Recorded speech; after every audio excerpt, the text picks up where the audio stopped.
भाषा जो लोगों को जोड़ता है, इंसानों को उसकी पहचान देता है। भाषा के शब्दजाल, उपमाएं, माधुर्य, ये सभी लोक संस्कृति का एक अभिन्न अंग रहे हैं। और अगर हिंदी भाषा की बात की जाए तो ये एक सरल, साफ और कलात्मक भाषा है। ये भाषा साहित्य, संगीत और फिल्मों के कारण देश विदेश तक पहुंचा है।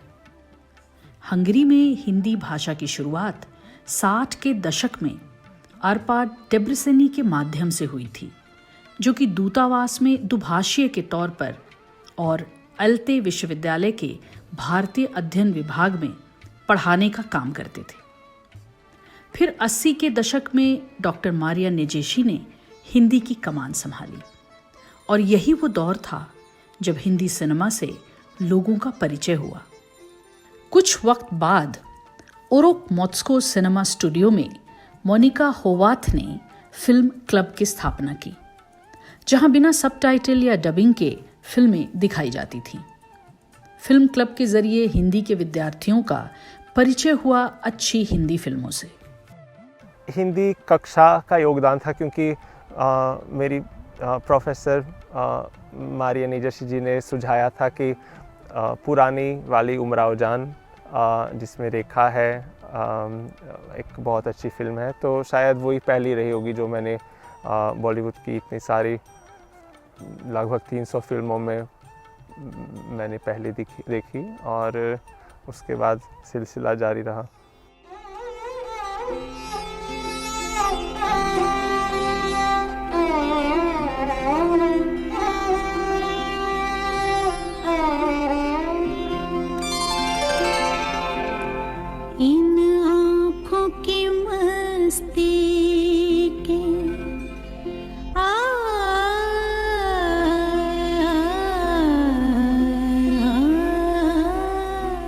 चाहे उमराव जान पिक्चर के गाने हों या वो वाले जिनसे मेरे सहपाठियों ने मेरा परिचय कराया था आगरा में जहाँ पढ़ाई करने गया था, तो हर बार और आज भी यही लगता है कि भारत के गाने पंजाबी हों या फिल्मी गाने हों या शास्त्रीय भी हों, लेकिन शास्त्रीय संगीत हो चाहे उसमें गायन ना हो, लेकिन जैसे कि मेरे अंदर का संगीत हो, यह मतलब ऐसा महसूस हुआ शुरू से।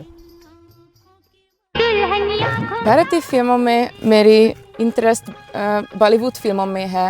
एक थिंग है क्योंकि मैं हिंदी बोलती हूँ और मैं हिंदी पढ़ी थी, एनी अदर लैंग्वेजेस मैंने बिल्कुल नहीं पढ़ी, तो इसलिए Bollywood is really close to me.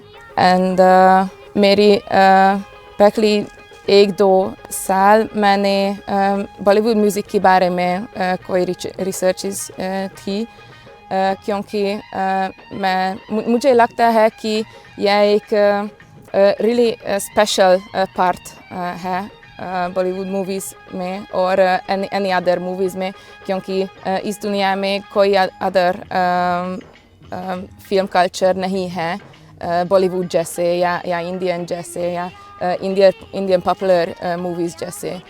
Thinking of these song and dance sequences and this narrative structure and the length of the movies and etc.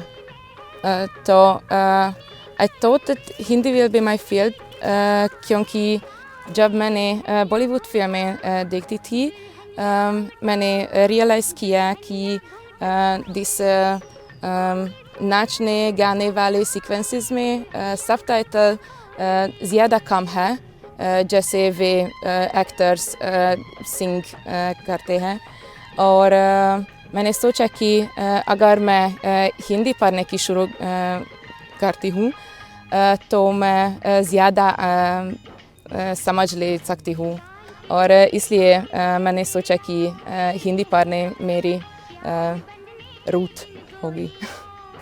So I love Hindi because I think it's a very complex and very rich language, and if you learn it you realize that how many layers the language has, and I think that it is portrayed also in films, but it's also very interesting that it also reflects the different ages and also the different cultural layers and sometimes even the religion of the figures. So that's why it's really worth watching Bollywood films by knowing Hindi, because these subtle differences you do not understand with English subtitles.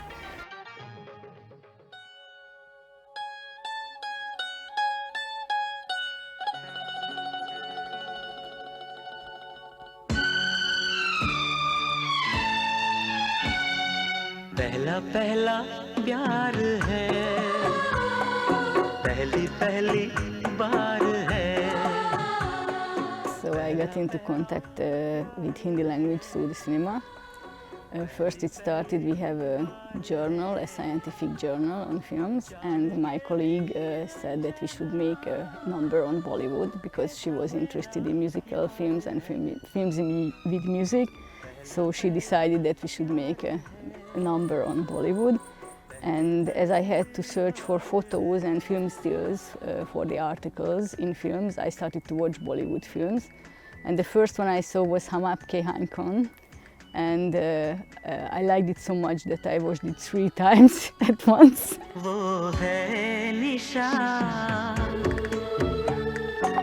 And then I started to watch other films, and I really got attracted to this cinema very much because I think it's really unique and very, very special.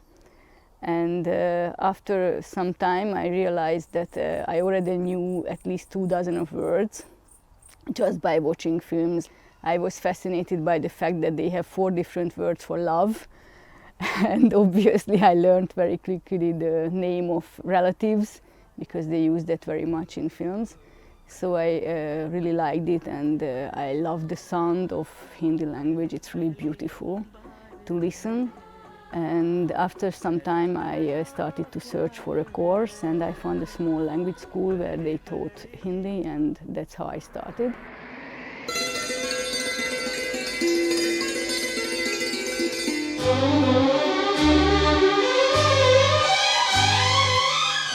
समय के साथ Hindi cinema और उसके अनुवाद से हिंदी के विद्यार्थियों का हिंदी के प्रति रुझान हुआ। पुरानी कलात्मक फिल्मों से लेकर हाल तक के बॉलीवुड सिनेमा ने एक गहरी छाप छोड़ी, पर सभी का ये मानना था कि सबटाइटलिंग से उन्हें संतोष नहीं हुआ और हिंदी भाषा की खूबसूरती को जानने के लिए उन्हें हिंदी सीखना आवश्यक लगा।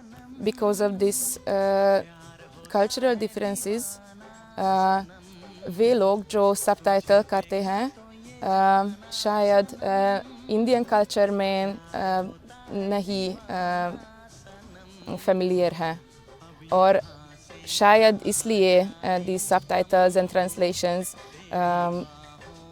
काफ़ी poor है. I don't know how to say about it because it's so much, it's much more an emotional connection to the films, and it's so much more that I can understand of the films now that I can speak Hindi and I can hear those things, and I can know about the Indian cultures and especially about Hindi language and the Hindu culture. It's a whole different experience.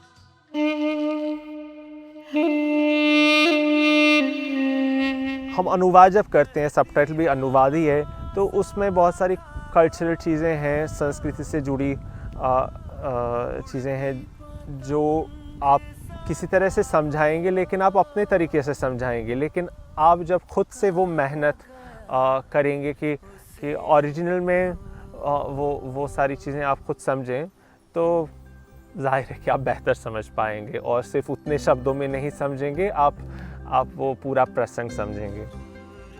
Hungary में हिंदी पढ़ने और जानने वालों के लिए Hindi cinema ने एक ऐसी खिड़की खोल दी जिसके पार लोगों ने भारत की संस्कृति, परंपराएं, सोच, रहन सहन सबको झांक कर देखा और समझा।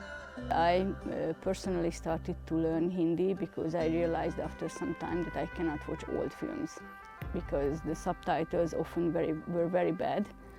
for films of the 50s and 70s, like I watched Amar Akbar Anthony or Dharamveer, and I realized that I cannot understand the film even with English subtitles because every third or fourth sentence was only translated.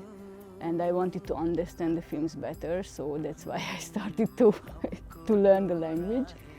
But for my students, I cannot really require that, so they mostly watch the films with English or Hungarian subtitles. For them, I would say it's mostly a cultural barrier.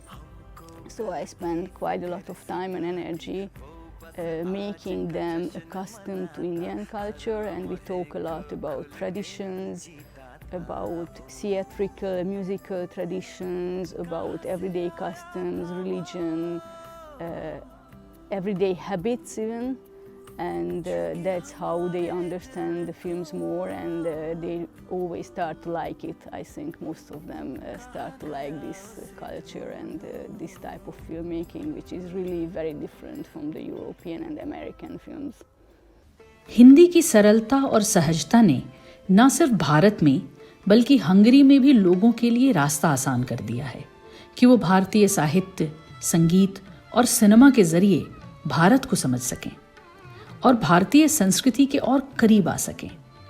Yes, Indian cinema certainly has the effect of spreading the Indian languages in the world.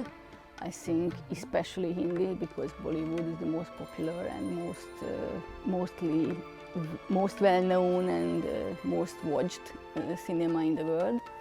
So I know that in the West, several people start to learn Hindi because of Bollywood. I think that at the language courses of the embassy, we can find several of them who got attracted to the language because of the films. Hindustan के दूर दराज इलाकों में जहाँ आज हिंदी चलती है और जहाँ पहले चाहे दक्षिण भारत के इलाके हों या पूर्वोत्तर के इलाके हों, जहाँ पहले हिंदी नहीं चलती थी और आज चलती है, वो हिंदी फिल्मों की वजह से है। और वहाँ जो हिंदी चलती है वही हिंदी है जो आप फिल्मों में सुनेंगे, और अक्सर वो प्यार की उस भाषा में आती है जो प्यार, जो रोमांटिक कॉमेडीज़ जो प्यार भरी ये फिल्में आपके सामने लाती हैं। तो हंगरी हो या कोई दूसरा देश हो, हिंदी की फिल्में हिंदी के प्रचार में काम आ जाएंगी। I think it's a pity that Hindi is more and more mixed with English, although the original language is extremely rich and special. And I hope that Indian people will realize sooner or later that their national tradition is more embedded in language and culture and will take care of it more. तुझे देखा तो ये जाना सनम, प्यार होता है दीवाना सनम, अब यहाँ से कहाँ जाए हम, तेरी बाहों में मर जाए हम।